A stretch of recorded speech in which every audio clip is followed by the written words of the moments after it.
Jung said, "One does not become enlightened by imagining figures of light, but by making the darkness conscious." And that's what you've done. You've made your impulse to react conscious, seen your craving for approval, recognized your hunger for validation, and chosen not to be a slave to it anymore. Now everything that hits you reveals you. If someone accuses you, you listen, but you don't rush. You observe, is this true or is it projection? Does it speak about me or about the lack in the one who threw it? If it's true, you integrate it. If it's projection, you release it. But in neither case do you react, because the one who reacts too quickly is still being ruled from the outside. True Jungian power begins when you stop being programmed by the world's triggers and start responding in alignment with your inner self. Silence is no longer a tactic, it's your nature. Your aura speaks for you.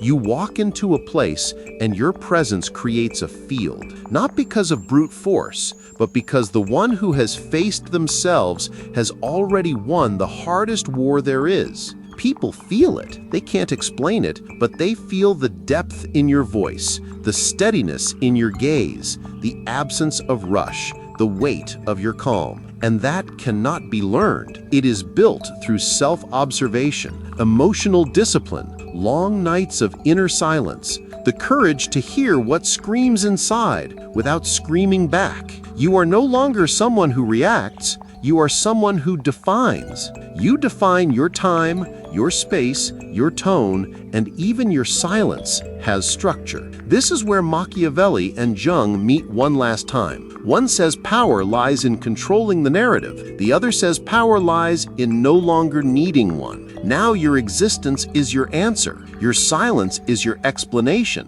Your calm is your counter-accusation, and your presence is your manifesto. You are not in defense. You are in definition. The one who never explains themselves doesn't do it because they have nothing to say, but because they've learned the truth doesn't need validation. It simply is. If this message resonated with you, comment, "My presence is my answer," and share it with those still trapped in the reaction cycle. The journey is inward, and those who go deep no longer need to shout to be heard.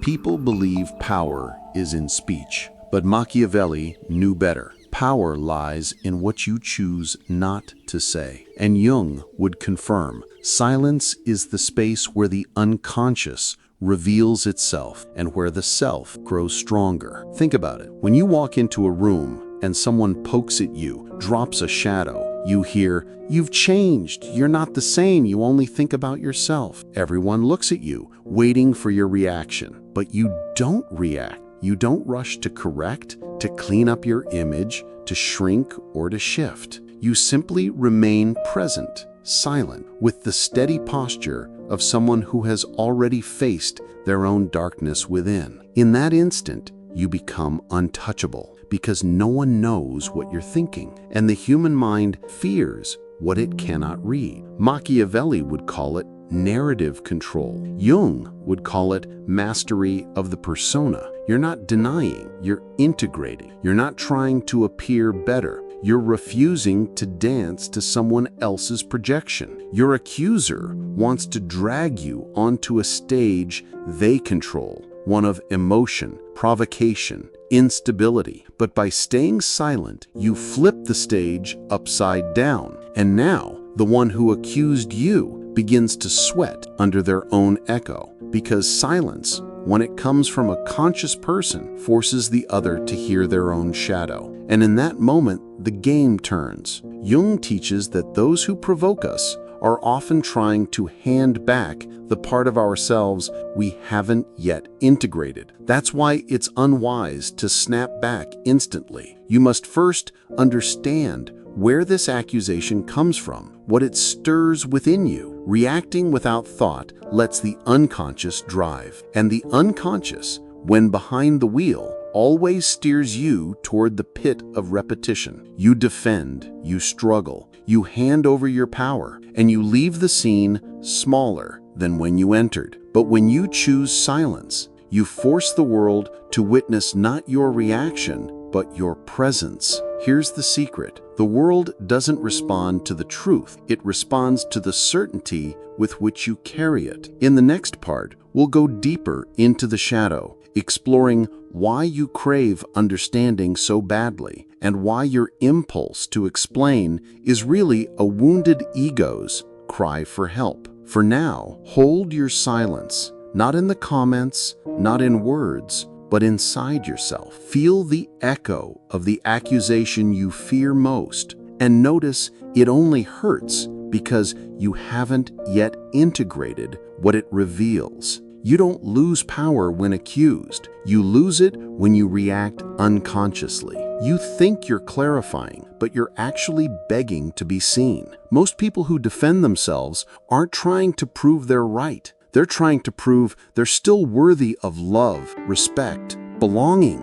People believe power is in speech, but Machiavelli knew better. Power lies in what you choose not to say. And Jung would confirm, silence is the space where the unconscious reveals itself and where the self grows stronger. Think about it. When you walk into a room and someone pokes at you, drops a shadow, you hear, "You've changed. You're not the same. You only think about yourself." Everyone looks at you, waiting for your reaction. But you don't react. You don't rush to correct, to clean up your image, to shrink, or to shift. You simply remain present, silent, with the steady posture of someone who has already faced their own darkness within. In that instant, you become untouchable because no one knows what you're thinking, and the human mind fears what it cannot read. Machiavelli would call it narrative control. Jung would call it mastery of the persona. You're not denying, you're integrating. You're not trying to appear better.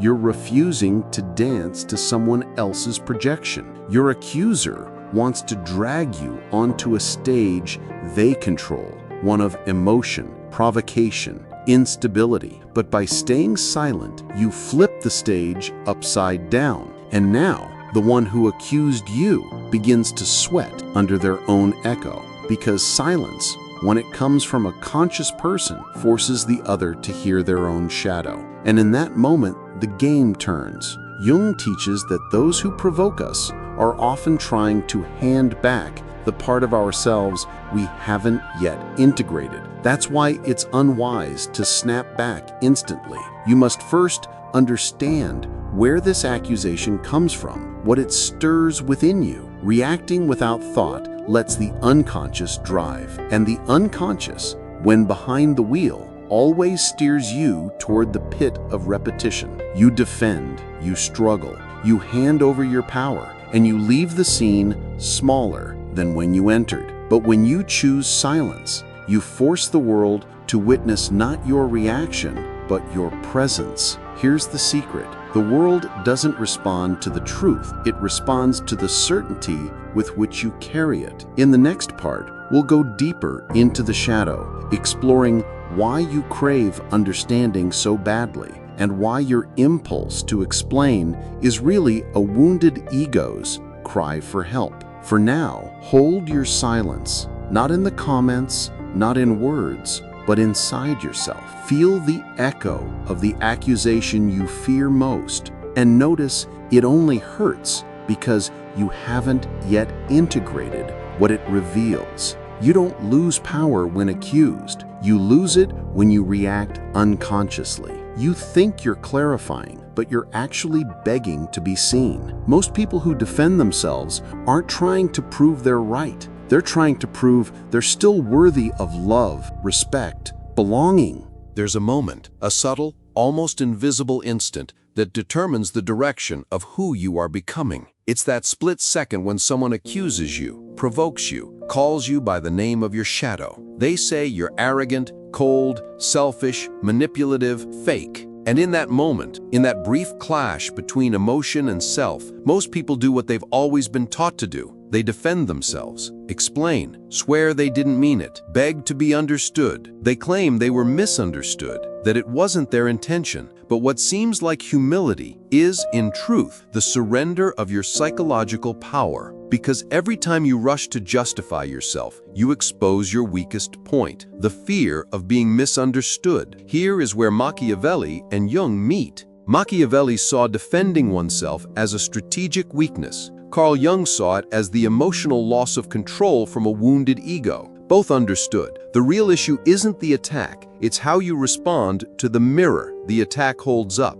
Most people don't respond to the other person. They respond to the distorted image of themselves the other awakens. When you explain yourself, you're not clarifying. You're trying to survive the discomfort of being exposed from the inside out. Even if the other person is wrong on the surface, you accept their frame, you accept their lens, and without realizing it, tell the world, you have authority over who I am. The truth is brutal. Explaining is admitting you need to be rescued from the image someone else created of you. And the more you try to fix that image, the weaker you appear. Machiavelli knew it. Jung explained it differently. What you deny controls you. What you accept transforms you. When you react, you give the other person access to your psyche. By doing so, they don't just hit you, they seize control of the narrative you should be writing yourself. This is where silence becomes a shield. Not the empty silence of avoidance, but the silence of someone who knows who they are. And therefore,